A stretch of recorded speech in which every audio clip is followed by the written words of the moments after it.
worship you, Jesus.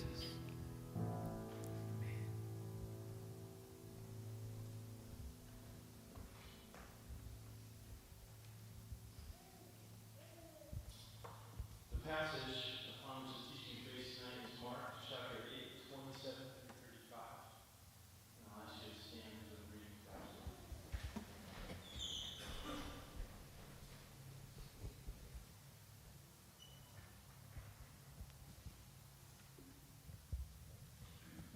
Jesus went on with his disciples to the villages of Caesarea Philippi, and on the way he asked his disciples, "Who do people say that I am?" And they told him, "John the Baptist, and others say Elijah, and others one of the prophets."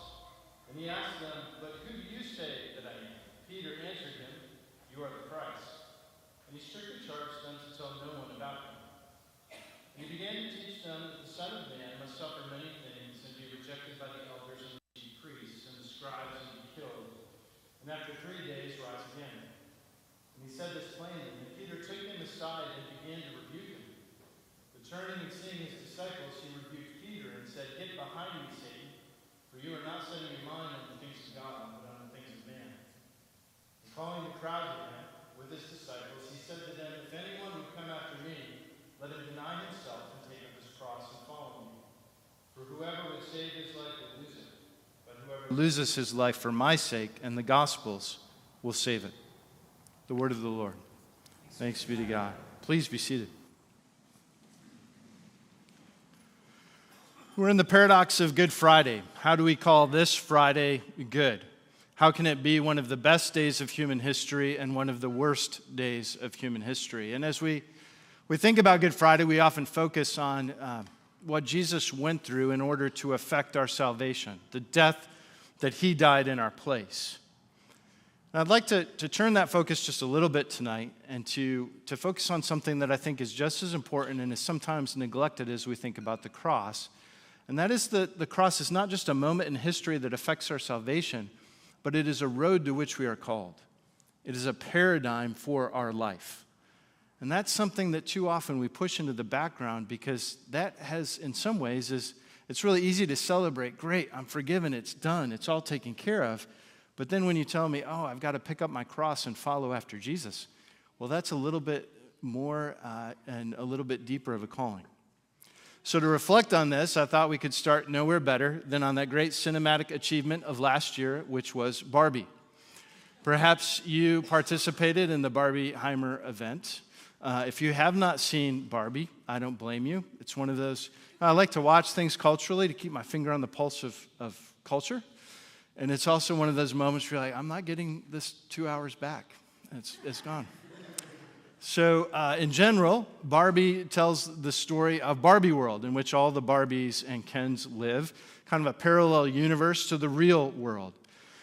But a problem erupts in Barbie world, where stereotypical Barbie, played by Margot Robbie, is affected and suddenly is experiencing feelings of sadness and thoughts of death. Well, nothing sad or unexpected or hard ever happens in Barbie world. There's no suffering. So suddenly this is intruded and it disrupts Barbie world altogether. And so Barbie is sent on a mission, a journey, so to speak, to the real world, where she has to find the human being who's having these sad thoughts that's affecting, because the thoughts of the real world impact Barbie world. And so she goes on this journey, she finds this woman, but in the journey she's exposed to a much broader horizon. Oh, there are emotions that may not be happy that are important, and change is okay. It doesn't have to be frightening. And so she becomes kind of actualized. She comes to a greater awareness of herself, right? And so ultimately we'll decide in the course of the movie that to become fully actualized, she will become human. And the parallel story here is the Kens have suffered under matriarchy, right? Ken, the men, right, only exist to get a look from Barbie. They don't feel significant or important unless they are receiving Barbie's attention. And so at the end, too, Ken, to be victorious, to be kind of actualized, realizes I don't need Barbie's attention to be significant in and of myself. I'm enough, or I'm knuff, as the movie plays on that term. Now, what I want you to see in in considering the movie, right, is this notion, which is really the zeitgeist or the spirit of our age, which is that if you are allowing someone outside of yourself to inform you who you are, then you are bound to an inauthenticity. You can only be free and liberated if you decide ultimately who you are going to be and you chart your own future. Otherwise, you're not really free. In other words, you can only save your life by finding it. It's all up to you. Now, of course, this is a very silly premise because there's no, as most movies that journey down this road do, it plays only with very trite themes, right? Is anyone actually going to drop down in Ukraine or in Gaza or in North Korea and saying, well, your biggest problem is you need to realize yourself and decide your own destiny, right? It's absurd to think along those lines, and it's even more absurd because it doesn't, when we, from a Christian perspective, think that our biggest problem is sin. And sin is something that we don't have full control over, which is why we need Jesus to die. And so to think that we can, in some ways, chart our own future or conquer our own demons or find or save our own life, oh my goodness, we've signed up for something that's defeating before it begins. So if we look at Barbie and the spirit of the day and we look at the teachings of Jesus, who's going to say in our passage, if you want to find your life, you actually have to lose it. Those two teachings aren't compatible. And so how do we understand the difference between the spirit of our day and between the teaching and compared to the teachings of Jesus, and how do we find the courage to pick up our cross and follow after him? Okay. So our story begins. The disciples and Jesus are beginning a long road to Jerusalem. They're on their way to Caesarea Philippi. And this is the place in Mark where Jesus begins to unpack his messianic identity. In other words, what it means for him to be the Messiah and why he's here. So he asks, casually, who do people say that I am? And the disciples faithfully relay some of the theories that are running around. Well, actually, there's a lot of different opinions. Some say you're John the Baptist come back from the dead. Other people say you're Elijah, who we know has to come again before the Messiah. Others say you're one of the other prophets. Just okay. Well, who do you say that I am? And Peter, with all his typical gusto, jumps in and says, you are the Christ. Now, Peter gets the answer right, but just because he gets the answer right doesn't mean that he understands the implications of the answer. So Christ means sent one or anointed one and is interchangeable with the notion of Messiah. So he says, yes, Jesus, you're the Messiah, but watch what happens. Jesus is going to unpack what it means to be the Messiah, and Peter doesn't want anything to do with that story.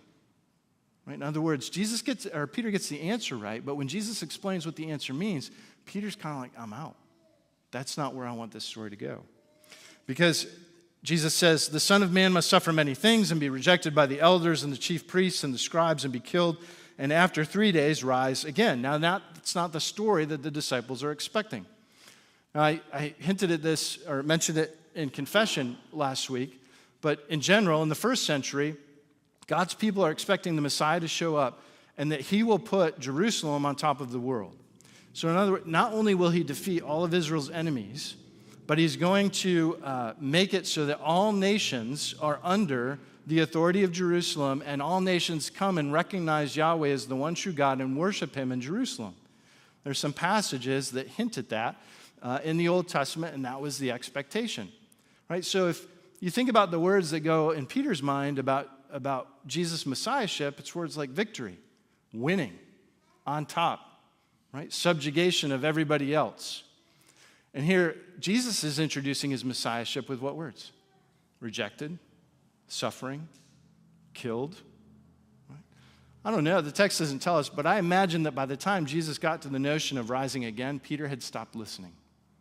Because that is not the story that Jesus is telling is not the one that he is interested in, which leads Peter, astonishingly, to rebuke Jesus. Like, can you imagine rebuking God? Peter took him aside and began to rebuke him. Now, the two verbs there, to take aside and to rebuke, both carry the connotation of authority very distinctly. In other words, Peter absolutely thinks he knows better than Jesus in this instance and is trying to correct him and to get him to buy into the story as Peter thinks it should unfold. In other words, there's these competing stories, Jesus' story of what it means to be the Messiah and Peter's understanding of what it means to be the Messiah. And when they clash, they hit head to head. Peter says, I don't like your story. Jesus, you need to learn my story. And isn't that our problem? Hasn't that always been our problem? Right? Even we go back to the very beginning. Our first parents wanted the tree of the knowledge of good and evil to be part of their story. Abraham wanted a son in his own timing as part of his story, and so he impregnated Hagar. The Hebrews coming out of Egypt wanted the perks of Egypt to be part of their story in the wilderness and pined after the onions that they enjoyed. David wanted Bathsheba to be part of his story. And Israel, even once they were in the land, constantly wanted to look like the other nations and moved toward worshiping their gods because they wanted that to be part of their story. And how often do you and I want some story to unfold, and when Jesus suggests the story is going to go a different direction, we in a sense rebuke him, or at least put him on the shelf and hold him at arm's length and say, no, I want the story to go the way I want it to go. Why are we so prone to choose the wrong story? I think most of us would confess in a heartbeat that Jesus knows the best story, that he alone has the authority to write the best story. Why are we rejecting it all the time? Why are we always trying to turn to a different story? Well, Jesus will set things straight here, so to speak. Peter begins to rebuke him, and Jesus rebukes Peter very harshly, which is a very loving thing to do because truth-telling is always loving. But Jesus says to him, "Get behind me, Satan, for you are not setting your mind on the things of God, but on the things of man."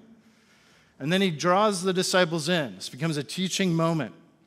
And Jesus says, "If anyone would come after me, let him deny himself and take up his cross and follow me. For whoever would save his life will lose it, but whoever loses his life for my sake and the gospel's will save it." And this is what I want particularly to draw out tonight, that the cross is not just a one-time act of paying a great debt and salvation and reconciling us to God. Now, it is certainly that. It is not less than that, but it is more than that. As we see in this passage, it becomes a way of actually living. That Jesus says, I'm not just affecting something in history one time that will be good and we're good to go. He's saying, no, actually, this way that I'm going to die is going to be is a lesson for you on how you will approach each day. In other words, to be a disciple of Jesus is to be invited to be dying each day. Now, that's kind of crazy. And why in the world would we consider that to be good news? I'm going to suggest to you that it's very good news in this sense. Now, psychology has long known that you come into this world and you start growing up. And you start to learn that the world is a little bit unpredictable. That makes noises like that, right? So your best friend moves away. Your parents get divorced. You break an arm. Your friend does something to betray you or steals your toy. And you realize this world is dangerous and it's unpredictable. And so every human being on the face of the planet throughout all history starts to ask, well, how am I going to navigate these dangerous waters? How am I going to protect myself from pain? And how am I going to make sure that there's some group of people who need me and want me? How am I going to have social belonging? And you and I, very early on, right? Most people think this is kind of set around 6 years old. We decide that on an image of ourselves. And that image is what we actually portray to other people. It's the image that says, oh, this is what's going to protect me from pain, and this is what's going to make me important to a group of people. So some of you, right, your image is very bound up. You're firstborns and super reliable and do everything right and are always critiquing those who aren't keeping up with the rightness of what they're doing. And others of you say, my identity, my importance is that I'm a unique kind of artist and I contribute this unique gift to the world, and everybody needs somebody who brings art and joy into the world. And there are others of you who are super helpful. You're like, everybody needs somebody who's helpful, and nobody's going to get mad at somebody who's being helpful, so I'm not going to have any pain because I'm helpful, right? This is the image that we portray, but the image is really how we're trying to navigate the pain of this world. Now, the Bible suggested this notion long before psychology thinks that it stumbled upon it. And the Bible calls this the old self. Right? This is the matrix that we come up with of navigating this broken world in a way that say, how am I going to save myself? How am I going to protect myself? That's what I'm going to live out of. But that old self really never delivers. It doesn't work. It's kind of like relying on a floaty with a hole in it in the middle of the ocean. It's a losing proposition. And the old self is something that needs to be put to death and continually put to death. The Puritans used to speak in the language of stabbing the old self every day on a daily basis. Paul puts it this way in Romans 6:6. We know that our old self was crucified with him in order that the body of sin might be brought to nothing, so that we would no longer be enslaved to sin. Right? This is Jesus' invitation. Right? Saying, if you want to actually experience the freedom that I'm bringing through this cross, you pick up your cross, and on a daily basis, you put your old self to death. Because you've spent a lot of time figuring out how you can navigate this world in your own strength and in your own abilities and out of your own image. And until you realize that that needs to be put to death, you don't need me. But when that gets put to death, we realize it's a failing proposition from the beginning. Then we can reach out really for someone who can to rescue us. Right? This is the gift of this paradigm of the cross. Think of it. Imagine you're in a tug of war. You're on one side of the Grand Canyon, and on the other side of the Grand Canyon is this huge, hideous monster. And this monster is the chaos of life. And you're pulling, like, I want my life to go the way I want it to go. I want my kids to turn out a certain way. I want my parents to be protected. I don't want I can have a little illness, but not a lot illness, and nothing really bad and tragic. And the chaos monster of life starts to pull and says, no, that's not the way your life's going to go. And you start getting drugged towards the precipice, right? And you panic. You think, no, I'm going to wrestle this. This story is going to go the way I want it to go. And so you pull back. And back and forth it goes all throughout life, unless we hear the words of Jesus. Because Jesus essentially is coming and saying, hey, you can put the rope down. That monster, I've defeated. And that doesn't mean everything in your life is going to go the way you necessarily want it to go, but it's going to go the way I want it to go. And in that, there will be life and renewal and freedom. You don't have to be trapped in this tug of war.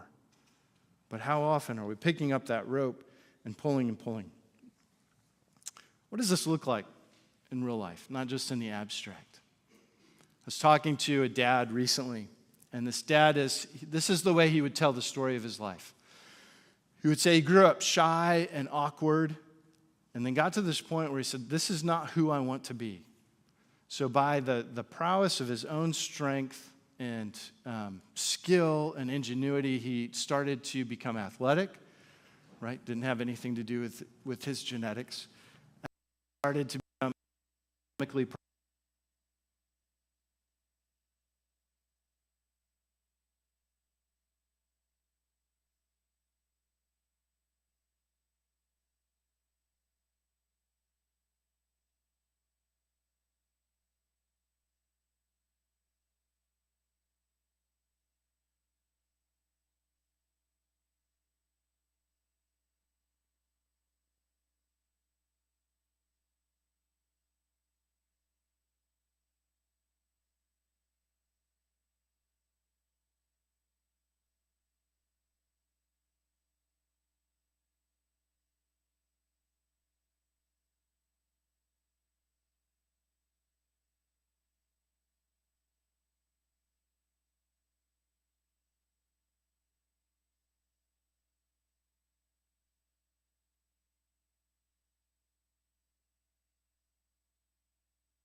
and his relationship with his son has changed. Why? Because he's decided that Jesus knows better than he does. He's picked up his cross. He's willing to put his old self to death, his image to death, so that life might be born in his own heart and in his relationship with his son. Let me leave you with one metaphor that might describe what we're after tonight. Some of you probably saw in the news this week the tragic striking of the Francis Scott Key Bridge in Baltimore by a huge container ship, which caused the bridge to immediately crumble. And very sadly, 6 workers lost their life in that crash. And so I'm a bit of a news junkie, and I'm following this. And immediately, in the first 24 hours, everybody's like, that bridge couldn't have folded so quickly. That bridge just hit one pier, and the whole thing crumples in a matter of seconds. That something's going on here. And the conspiracy theories exploded, right, of what must be going on. So you let the news cycle go another day, and all these engineers who actually know what they're talking about start chiming in. And I was reading one interview with an engineer, and he said, people underestimate 2 things grossly in this situation. One is, steel isn't actually that strong. He said, steel is designed and very effective to bear force in a particular direction. But if you apply force in a different direction than the steel is built to carry, it's going to tear apart.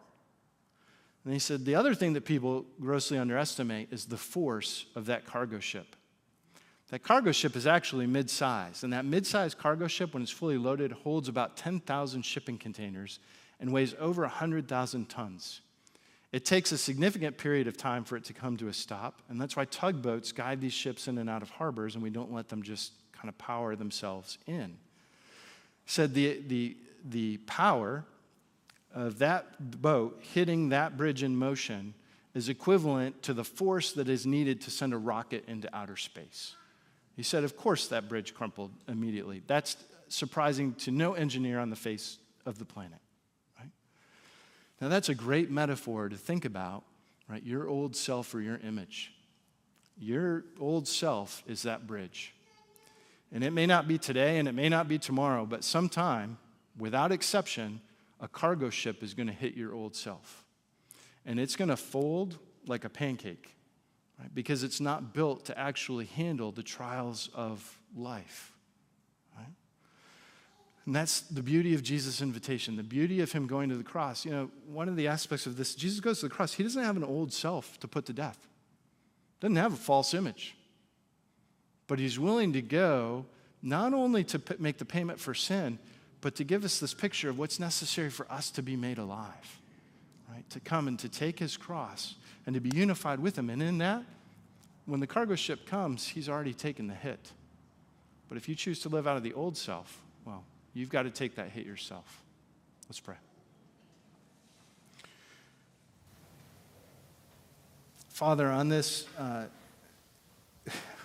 day, we enter this very odd place, this very odd space of celebrating and mourning. We are so sorry for what was required to put things right. And we are so grateful that you were willing to put things right.